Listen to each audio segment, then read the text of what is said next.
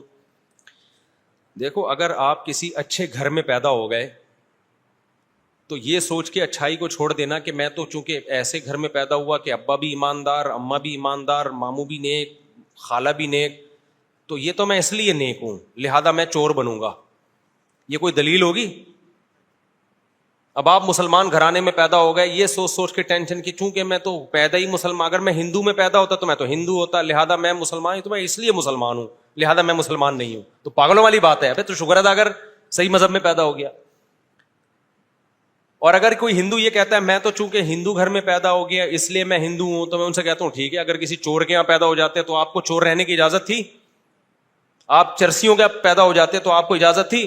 میں خدا نخواستہ ہندوؤں کو چوروں اور چرسیوں سے نہیں ملا رہا, میں ایک مثال دے رہا ہوں کہ اگر دلائل کی دنیا میں اس کا غلط ہونا ثابت ہو گیا ہے ہندو مذہب, اگر ثابت نہیں ہوا تو آپ ہندو رہ کے زندگی گزارو. اگر آپ یہ کہتے ہو بھائی دلائل یہ کہتے ہیں کہ ان پتھروں کو ہم بناتے ہیں اپنے ہاتھوں سے تو اللہ نے ان کو طاقت دی ہے, یہ ہماری بگڑی بنا سکتے ہیں, کرو بھائی آپ عبادت.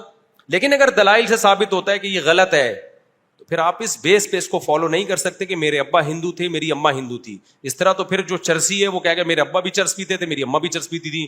جو چور ہے وہ کہے گا میرا ابا, ہمارا تو خاندانی پیشہ چوروں کا ہے. تو یہ کوئی دلیل نہیں ہے کہ میں جس گھر میں پیدا ہوا اسی کو فالو کرنا ہے.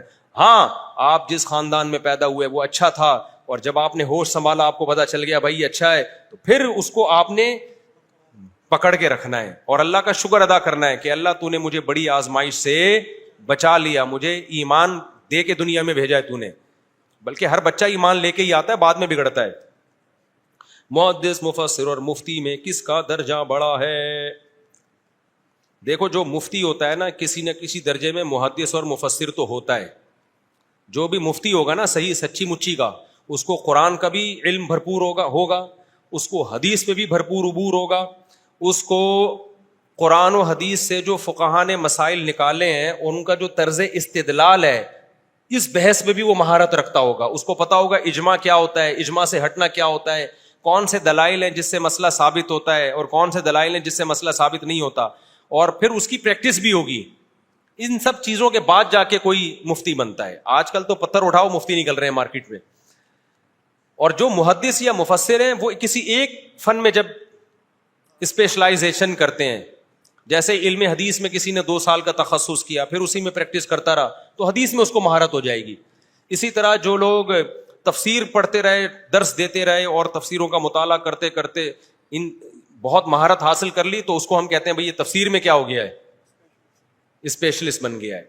تو لیکن ان تمام باتوں میں مہارت کی بنیاد یہ کہ آپ کو عربی آتی ہو. جس کو عربی نہیں آتی وہ ان میں کسی بھی فن میں مہارت حاصل کر ہی نہیں سکتا ہے. یہ ایسے ہی ہے جیسے ڈاکٹر کو انگلش نہیں آتی لیکن میڈیکل کالج میں اچھے نمبر سے پاس ہو گیا تو سارا سلیبس آپ کا انگلش میں ہے بھائی. تو اگر اردو میں ہوتا پھر تو ٹھیک ہے, جاپانیوں کا جاپنیز میں ہے, رشین کا رشین میں ہے, ترکیوں کا ترکی میں, ٹھیک ہے. پاکستان میں ایسا نہیں ہے. تو اسی طرح ہمارے جو مدارس کا جو پورا سلیبس ہے نا وہ اردو میں یا فارسی میں یا انگلش میں نہیں ہے, وہ A to Z کس میں ہے, وہ عربی میں ہے. تو جن لوگوں کو عربی نہیں آتی ہے وہ نہ قرآن سمجھ سکتے ہیں قرآن کی زبان میں, نہ حدیث پہ عبور حاصل ہو سکتا ہے, کیونکہ جو فن حدیث کی جو اسماء الرجال کی کتابیں وہ بھی ساری عربی میں. اس کو تو یہی نہیں پتا چلے گا یہ حدیث کا ترجمہ بھی ٹھیک ہے یا نہیں ہے. تو آج کل کے جتنے اسکالرز آ رہے ہیں نا جو بڑے ریسرچر بنے ہوئے ہیں, ریسرچر تو ایک عالم سے بھی اوپر کا درجہ ہے نا, محقق بنے ہوئے ہیں, ان کو تحقیق کی زبان جو عربی ہے وہ بھی نہیں آتی ہے, تبھی بڑی بڑی غلطیاں کر رہے ہوتے ہیں وہ. تو یہ پاکستان ہے جہاں میرے بھائی منجن بکتا ہے, باقی دنیا کے کسی ملک میں ایسا منجن نہیں بکتا. اچھا میرے بھائی, فرقوں میں سے ایک فرقہ جنتی ہوگا تو 4 مجتہدین میں بھی تو اختلافات ہیں, ان اختلافات کے باوجود بھی سب ایک ہی فرقے میں آتے ہیں. چاروں مجتہدین میں جو اختلافات ہیں یہ فروعی اختلافات ہیں, یہ صحابہ میں بھی موجود تھے, تو اس کو فرقہ واریت نہیں کہا جاتا. یہ تو صحابہ کے درمیان موجود تھے, تو اس کا مطلب صحابہ نے کیا فرقے بنا لیے تھے. تو فروعی مسائل کی بیس پہ جو اختلاف ہوتا ہے وہ فرقہ واریت نہیں کہلاتا. جو بیسک چیزوں میں اختلاف ہوتا ہے نا وہ فرقہ واریت کہلاتا ہے. چلو مجھے ایک وضاحت کا موقع مل گیا. میرے خلاف ابھی ایک کلپ آیا ہوا ہے, کوئی خاتون نقاب میں بیٹھی ہوئی ہیں, ان سے کوئی انٹرویو لے رہا ہے, شاید آپ نے بھی دیکھا ہو. خاتون نے کہا کہ مفتی طارق مسعود صاحب کا میں نے ایک کلپ سنا, بہت افسوس ہوا کہ اتنا مشہور آدمی اور مذہبی اسکالر جب اس طرح کی بات کرے گا تو عوام بیچاری کہاں جائے گی. یہ پورے الفاظ تو مجھے اس خاتون کے یاد نہیں, مطلب اس کا یہی. انٹرویو لینے والے نے, پوڈ کاسٹ والے نے پوچھا جی کیا کلپ ہے, انہوں نے کہا کہ جی ان کا میں نے بیان سنا, یہ کہہ رہے ہیں کہ 73 فرقوں میں ایک جنتی ہے, تو وہ جنتی بھی تو فرقہ ہی ہوگا نا, 73 میں سے ایک ہوگا نا وہ, تو اس کو فالو کرو, اور ان 73 کو ہم ختم نہیں کر سکتے جو 72 ہوں گے اس کے علاوہ. تو افسوس کی بات ہے, ان کو تو کہنا چاہیے تھا ان فرقوں کو ختم کرو, لیکن یہ کہہ رہے نہیں ان میں سے ایک فرقے کو فالو کرو. تو یہ تو فرقہ واریت پھیلا رہے ہیں. ہونا تو یہ چاہیے ان فرقوں کو ختم کر کے کس پہ آ جاؤ, یعنی قرآن و سنت پہ آ جاؤ. تو دیکھو نبی نے جو فرمایا نا کہ 73 فرقے ہوں گے ایک جنتی, تو مطلب کیا ہے, وہ ایک فرقہ جو جنتی ہوگا وہ قرآن و سنت کو فالو کرتا ہوگا, تو وہ بھی تو فرقہ ہی ہوگا نا. کیا خیال ہے, حدیث اس کو فرقہ کہہ رہی ہے بھائی. تو یہ تو حدیث سے پتا چل رہا ہے فرقے ختم نہیں ہو سکتے. فرقے ایک ہی طرح سے ختم ہو سکتے ہیں, 73 فرقوں کو لا کے 72 کو بم سے اڑا دو, جو ایک بچے وہ جنت میں. یہ کر سکتے ہو آپ؟ جب یہ نہیں کر سکتے ہیں تو آپ, کیونکہ نظریہ تھوپا تھوڑی جا سکتا ہے. فرقوں سے زیادہ مسئلہ تو مذہبوں کا ہے نا. 73 اگر فرقے ہیں تو مذہب دنیا میں کتنے ہیں؟ عیسائی, یہودی اور ہندو, سکھ, بدھسٹ, پتہ نہیں اور جاؤ گے تو چھوٹے موٹے کتنے نکلیں گے. تو دنیا میں امن پھیلانے کا یہ طریقہ نہیں ہے کہ سارے مذہبوں کو بم سے اڑا کے ختم کر دو اور صرف مسلمان باقی رہ جائیں. اس سے مذہبی نفرت ختم ہوگی کہ سارے انسان ایک مذہب پہ آ جائیں گے؟ ایسا نہیں ہوتا. ہوگا یہ لا اکراہ فی الدین, اللہ نے کہا دین میں کوئی زبردستی نہیں ہے.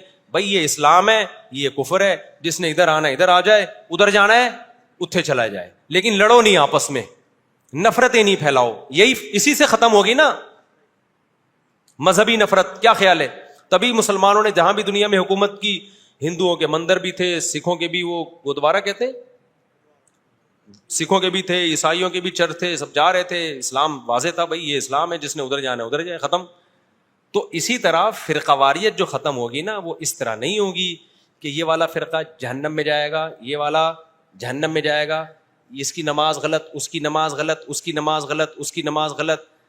یہ طریقوں سے جیسے میں کہنا شروع کر دوں ہندو غلط, عیسائی غلط, سکھ غلط, اور ہر بیان میں یہ کرتا رہوں, ہو سکتا ہے کوئی ہندو یہاں آ کے بم رکھ کے چلا جائے. ٹھیک ہے, ایک دن ہوگا, 2-4 دفعہ تو چلتا ہے, 6-8 دفعہ ہوگا, بولے گا بھائی تو کیا کر رہا ہے بھائی, تو اسلام کو ایکسپوز کر, بتا توحید کیا ہے, ہمیں نام لے لے کے کیوں کر رہا ہے ایسے. تو اسی طرح جو اسلام میں 73 فرقے وہ تو ہوں گے, وہ تو نبی نے کہہ دیا, وہ ختم تھوڑی ہو سکتے ہیں. ابھی پورے 73 ہوئے نہیں ہے, لیکن ابھی رپورٹ یہ ہے کہ ہونے والے ہیں, اور سارے پاکستان میں ہی پورے ہوں گے, جانے کی ضرورت ہی نہیں رہے گی. لیکن اس میں ایک طریقہ فرقہ واریت کو ختم کرنے کا یہ ہے کہ آپ بولے بریلوی ایسے, اہل حدیث ایسے, شیعہ ایسے, فلانا ایسے, ڈمکانے ایسے, اس کے بزرگ کی کتاب میں یہ لکھا ہوا, وہ دائرہ اسلام سے خارج نہیں ہے, لیکن کتاب میں لکھا ہوا کافر والا جملہ ہی ہے, تو خارج ہی کر دو بھائی تم. کیا خیال ہے؟ اس تکلف کی آپ کو ضرورت کیا ہے؟ بعض لوگ کہتے ہیں ہم کسی کو کافر نہیں کہتے, تو آپ کو یہ تکلف کی ضرورت کیا ہے جب آپ نے اس کی عبارتوں سے نکال کے قادیانیوں سے بھی بدتر بنا دیا اس کو. تو اب یہ تکلف کہ وہ کافر نہیں ہے, تو اس کی یہ ایسی میٹھی چھری ہے نا, یہ ایسے جیسے میں بولوں کہ یہ آپ کو مثال دے رہا ہوں, آپ ہو نہیں ایسے. یہ میرے پاس آئے, میں کہوں یہ ویڈیو کیمرے میں دیکھو یہ چوری کر رہا ہے. اب یہ کیا یار, یہ تو کسی کو نہیں پتا تھا بھائی, یہ تو مجھے پتا تھا مفتی صاحب آپ نے کیا کیا, یہ دیکھو یہ چوری, یہ دیکھو یہ دیکھو یہ. لیکن بھائی ہے میرا, میں نماز سب کے پیچھے پڑھتا ہوں, اور مسلح میں اس کو لے آیا, تو یہاں نماز پڑھا, میں تیرے پیچھے نماز پڑھوں گا. آپ بولو گے یار اس تکلف کی, گندا مجھے اتنا کر دیا, کسی کام کا نہیں چھوڑا. اور یہ تو میں صحیح الزام اگر لگا رہا ہوں نا, اور حقیقت یہ کہ الزام بھی صحیح نہ ہو, سیاق و سباق سے ہٹ کر الزام ہو, وہ الزام بھی غلط ہو, چاہے کسی پہ بھی لگ رہا ہو, سیاق و سباق سے ہٹ کے عبارت پیش کی جا رہی ہو, تو پھر کتنی نفرت پھیلے گی. پھر تو ایسی جو ہے وہ دلوں میں چنگاریاں پیدا ہوں گی, اس سے فرقے ختم نہیں ہوں گے, اس سے تو اور بڑھیں گے, بہت زیادہ ایکسٹریم لیول پہ لوگ مار دھاڑ میں لڑائیوں میں جائیں گے. اس کا طریقہ یہ ہوتا ہے کہ آپ بتا دیں ہماری رائے میں قرآن و سنت کے مطابق یہ بات ٹھیک ہے, جس نے فالو کرنا ہوگا کر لے گا, نہیں کرنا ہوگا نہیں کرے گا. اور اگر آپ کو کسی سے اختلاف ہے تو آپ بتا دیں بھائی ان کی یہ رائے ہے, لیکن ہماری رائے میں یہ قول ٹھیک نہیں ہے, اس کے یہ دلائل ہے, بتا دیں. جس نے آنا ہوگا آ جائے گا, نہیں آنا ہوگا نہیں آئے گا. اور یہ ہمیشہ سے ہوتا آ رہا ہے, ائمہ اربعہ میں ایسا ہی ہوا ہے, ان میں اسی طرح ہوا ہے, تبھی ان کی کتابیں لکھی گئی, کسی نے اس کو فالو کیا, کسی نے اس کو فالو کیا. اچھا لوگ یہ کہتے ہیں جب یہ چاروں امام قرآن و سنت کو مانتے تھے تو ان میں اختلاف کیوں ہے؟ تو یہ الزام پہلے صحابہ پہ لگے گا, وہ بھی تو قرآن و سنت کو مانتے تھے مگر اختلاف ان میں بھی تھا. وجہ اس کی یہ ہے کہ قرآن و سنت میں اختلاف نہیں ہوتا, قرآن و سنت کی تشریح میں اختلاف ہوتا ہے. جب قرآن و سنت کی تشریح میں اختلاف ہو گیا نا, تو اب اس اختلاف کو ختم کرنا ممکن نہیں ہے. جس کو جو تشریح سمجھ میں آ رہی ہے وہ اس کو فالو کرے گا, دیٹس آل, اور اللہ سب کو معاف کر دے گا. نیت اس کی ٹھیک ہونی چاہیے. تو آج ہو یہ رہا ہے کہ رفع الیدین جو کرتا ہے نا, وہ کہے گا یہ رفع الیدین نہ کرنے والے یہ اندھے مقلد ہیں, یہ حدیث کو نہیں مانتے. جب یہ اسٹائل ہوگا نا آپ کا تو پھر آپ اچھی امید نہ رکھو. پھر آپ یہ نہ سمجھو کہ ہم کہیں ماشاء اللہ یہ اتنے اچھے ہوتے ہیں. پھر ہم دلائل بھی دیں گے اور پھر ہم دلائل کی دنیا بتائیں گے کہ تم چوری کرتے ہو, تم غلط کرتے ہو, تم قرآن و سنت کے نام پہ الو بنا رہے ہو. حدیث میں اگر رفع الیدین کرنا ہے تو نہ کرنا بھی ہے. آپ نہ کرنے والے پہ ایسے ڈھٹائی کے ساتھ پی جاتے ہیں, اس کو ایسے گھننے بن جاتے ہیں, بالکل ضعیف ضعیف کہہ کے نا, ضعیف ضعیف. ہم تمہیں تمہارے علماء کی کتابیں دکھا رہے ہیں, محدثین کی دکھا رہے ہیں, بھائی وہ حدیث ضعیف نہیں ہے. اب سوال پیدا ہوتا ہے کہ پھر کرنا ہے, جب نہ کرنا بھی ہے اور کرنا بھی ہے تو پھر ہر ایک کی ترجیح کا طریقہ مختلف ہے. امام شافعی نے دیکھا کرنے کی حدیثیں زیادہ ہیں, انہوں نے کہا کرنا سنت ہے. امام ابو حنیفہ کا یہ اصول ہی نہیں ہے کہ کون سی حدیثیں زیادہ ہیں. امام ابو حنیفہ کا اصول ہے آخر سے آخر عمل کو دیکھو کون سا عمل آخر میں ہے. امام صاحب کی دلیل یہ ہے کہ بھائی رفع الیدین اگر کرنے کو دیکھا جائے تو 2 سجدوں کے درمیان بھی کرنا ہے, سلام کے وقت بھی رفع الیدین ہے, کیونکہ نبی نے سلام کے وقت صحابہ کو رفع الیدین سے منع کیا ہے. اس کا مطلب صحابہ پہلے کرتے تھے اور یہ کام صحابہ نے خود سے نہیں کیا ہوگا, یقیناً نبی کو دیکھ کے کیا ہوگا, پھر نبی نے چھوڑ دیا. تو جب 2 سردوں کے درمیان نبی نے چھوڑا ہے, حالانکہ سردوں کی حدیث موجود ہے اور کسی حدیث میں نہیں ہے کہ نبی نے 2 سردوں کے درمیان کرنے سے منع کیا ہو. تو اگر ہم کہتے ہیں کہ بھئی آخری عمل اگر دیکھا جائے نا تو بہت سارے قرائن ہیں کہ جس سے پتہ چلتا ہے آخر میں صرف تکبیر تحریمہ والا رہ گیا تھا. تو ابو حنیفہ کی یہ رائے بہت مضبوط ہے. آپ نہ مانیں لیکن آپ یہ کہیں کہ ہماری رائے ہے, باقی تو سب گھاس کھا رہے تھے, یہ بات نہیں ہم مانیں گے. یہ کوئی جاہل تو مان لے گا, کوئی پڑھا لکھا آدمی اس کو تسلیم نہیں کرے گا. سمجھتے ہو کہ نہیں سمجھتے ہو؟ امام ترمذی نے جو لکھا ہے نا رفع الیدین نہ کرنے والی حدیث کے آخر میں, انہوں نے لکھا وَبِهِ يَقُولُ غَيْرُ وَاحِدٍ مِّنْ أَهْلِ الْعِلْمِ, کیونکہ امام ترمذی اہل علم تھے نا, امام بخاری کے شاگرد, ان کو اختلاف پیش کرنا آتا تھا. کمال کی بات ہے امام ترمذی رفع الیدین کرنے کے قائل تھے, لیکن رفع الیدین نہ کرنے کی دلیل کو بھی بڑے مضبوط انداز میں پیش کیا انہوں نے, کیونکہ ان کو پتا تھا یہ مسئلہ اختلافی ہے. آج کیونکہ جاہل پیدا ہو رہے ہیں, علم ہے نہیں, 4 حدیثیں 4 نمبر مل جائیں اٹھا کے ایسے تھوپتے ہیں دوسروں کے اوپر کہ ہمیں ہی پتا ہے یہ تو گھاس کھا رہے ہیں 1400 سال سے. سمجھ میں آ رہی ہے بات کہ نہیں آ رہی؟ تو یہ کسی عالم کا اسٹائل نہیں ہوتا. جو بھی علماء ہوتے ہیں نا ان کو پتا ہوتا ہے کس کی دلیل کس لیول کی دلیل ہے, تو اس کو وہیں رکھتا ہے وہ. تو امام ترمذی نے کیا لکھا جب رفع الیدین کی حدیث ذکر کی, انہوں نے کہا وہ بھی یقول بعض اہل العلم من اصحاب النبی, یہی بعض اہل علم صحابہ کا قول ہے. لیکن جب رفع الیدین نہ کرنے کی حدیثیں بیان کی ہیں تو انہوں نے فرمایا وہ بھی یقول غیر واحد من اہل العلم من اصحاب النبی, یہ بہت سارے اہل علم صحابہ کا مذہب ہے. سمجھتا ہے کہ نہیں سمجھتا ہے؟ تو آج کل کے اسکالر سے قطعاً متاثر ہونے کی ضرورت نہیں ہے. ان کی سب سے بڑی غلط ہونے کی دلیل یہ ہے کہ کوئی عالم ان سے متاثر نہیں ہوتا. اچھا لوگ فوراً کہتے ہیں علماء متاثر نہیں ہو رہے کیونکہ دکانیں بند ہو رہی ہیں.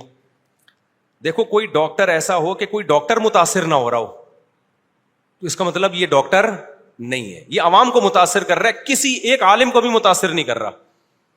تو یار علماء غلط ہیں میں مانتا ہوں, سارے کیسے غلط ہو گئے؟ یعنی 1400 سال ہو گئے اور یعنی انڈیا, پاکستان, بنگلہ دیش, سعودی عرب, مصر, ساری دنیا کے عالم ایک دم لاوارث ہو گئے. 2 سے 3 بندے اٹھے جنہوں نے امت کی نشأت ثانیہ کا ذریعہ بنے اور انہیں سچی مچی کا اسلام پیش کرنا شروع کر دیا. یہ میرا خیال ہے کسی غیر مسلم کی کھوپڑی میں یہ بات نہیں آئے گی. وہ کہے گا یار یہ تو تمہارا تو آوے گاوا ہی بگڑا ہوا ہے, تو یہ اب کیا 4 آدمی لا کے اسلام ٹھیک کریں گے کیا؟ وہ بتائیں گے نا بعد میں. اہل بدعت کے پیچھے نماز جائز ہے, مشرک کے پیچھے جائز نہیں ہے. تو رفع الیدین کا مسئلہ ہو گیا. تو خیر, تو بتانے کا مقصد یہ ہے کہ یہ جو نئے نئے مارکیٹ میں اسکالرز آ رہے ہیں نا, ان کے بھرم اور ان کے چیلنجوں اور ان کے دعووں سے متاثر ہونے کی ضرورت نہیں ہے. ہم آپ کو اپنی طرف نہیں بلا رہے, ہم قرآن و سنت کی دعوت دے رہے ہیں. لیکن ہم کہتے ہیں قرآن و سنت کی وہ تشریح نہیں چلے گی جو آج کے اسکالرز کر رہے ہیں, وہ تشریح چلے گی جس کو دنیا نے مانا ہے. ابو حنیفہ, شافعی, مالک, احمد بن حنبل, جن کی قانون کی کتابیں صدیوں سے چلی آ رہی ہیں, یونیورسٹیوں میں پڑھائی جا رہی ہیں, مدارس میں پڑھائی جا رہی ہیں, اسی پہ لاکھوں ہزاروں کروڑوں مفتی پیدا ہوئے, اسی کو امت نے فالو کیا, تو آپ کو بھی اسی کو فالو کرنا پڑے گا. ورنہ قرآن و حدیث کے نام پہ منجن بکتا رہے گا اور ان منجنوں پہ لیبل کون سا لگے گا؟ قرآن اور سنت کا. اس چیز سے ہم بچا رہے ہیں کہ امت مزید ٹوٹے گی, جڑے گی نہیں اس سے. تو میں اپنی فقہ میں نے تھوڑی مرتب کی ہے جو میں آپ کو بلا رہا ہوں, یہ میرے مسائل ہیں, فتاوی تاریخیہ پڑھا کرو.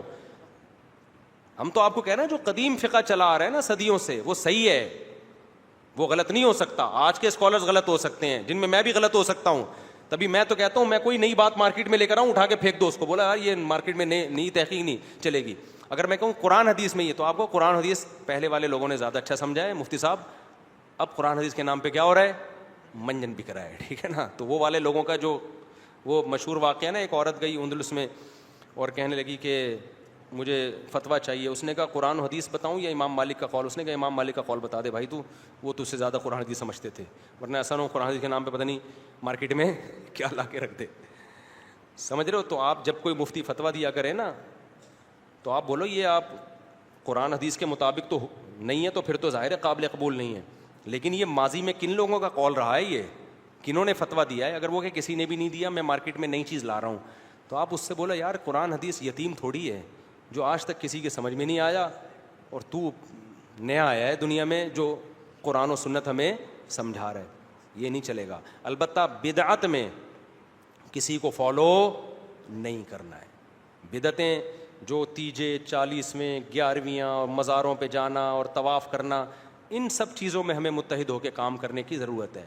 باقی رفع الیدین کرنا نہ کرنا یہ صدیوں سے اختلافی چلا آ رہا ہے, ان میں دونوں طرف دلیل ہے. جو ایک طرف شدت اختیار کرتا ہے وہ گمراہ ہے. سمجھتے ہو کہ نہیں سمجھتے؟ اللہ سمجھنے کی عمل کی توفیق عطا فرمائے.